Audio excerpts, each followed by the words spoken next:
Ngiyanibingelela babukeli kuphinaphi indawo lapho nikhona. Umfundisi Zulu omi ngaphambili ozonikhonza namhlanje. Njengoba siku 21 days fasting kule nkonzo kumhlaba wonke. 21 days siye singene singabazali lesisikhathi ukuze sithole amandla unyaka usaqala. Ngicela ke bathani basifunde izwi incwadi kaIsaiah usahluko sika 37 okufundeka ngalolu hlobo. And it came to pass when King Hezekiah heard it that he rent his sackcloth and went into the house of the Lord. And he sent Eliakim, who was there on the household, and Shebna the scribe, the elders, and the priests. He cried out to them in sackcloth and prayed to God. Hallelujah. Lake bathandekayo uIsaiah kufika isikhathi esomthandazo.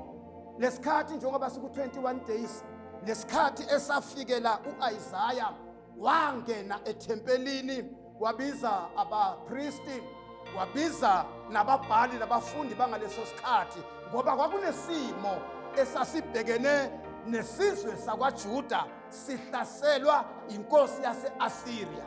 Wase uyabathinta ke uIsaiah enenkosi uHezekiah. uHezekiah wase uyasuka uya emthandazweni, biza abapristi nababhali bangena ethempelini bayofuna amandla phambi kaNkulunkulu. Sikule nkonzo ka 21 days bazalwane, njengebandla mhlaba wonke jikelele sibe sazi ukuthi amandla ethu njengabantwana bakaNkulunkulu atholakala emthandazweni. Esezwile uIsaiah uya kuHezekiah inkosi ukuthi inkosi yase-Assyria ihlome ngezikhali ezizingovolo bazohlasela ibandla lakwaJuda elimkhonzayo uNkulunkulu, ngoba lalazi ukuthi amandla alo atholakala emthandazweni, izikhali zabo zitholakala emthandazweni. Ingakho uHezekiah esezwile isimo sempi yase-Assyria ukuthi siyeza siyabahlasela, base bangena ethempelini baya bayothandaza. Haleluya. Besathandaza baya kuNkulunkulu abamethembayo ukuthi uma bembiza uyakwazi ukubalalela abese uyaphendula. Bakhuleka bebiza igama likaJehova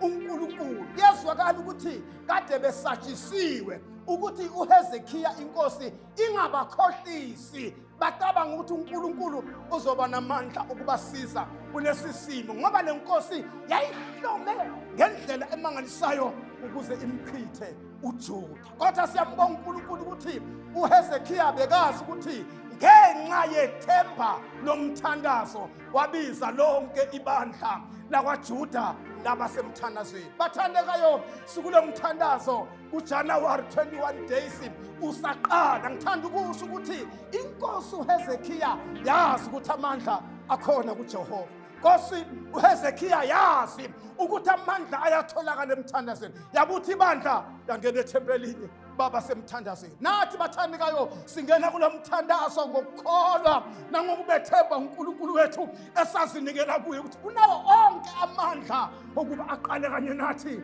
asinikeze zonke izikhali esiyokwazi ukulwa ngazo njengoba unyaka uqala. Amandla asemthandazweni, phumelela kusemthandanjeni. Njengoba sikule fasting ye 21 days siyaphambi kaNkulunkulu njengebandla sithi inkosi siyawadinga amandla endleleni yethu ukuze sibe ngabanqobayo.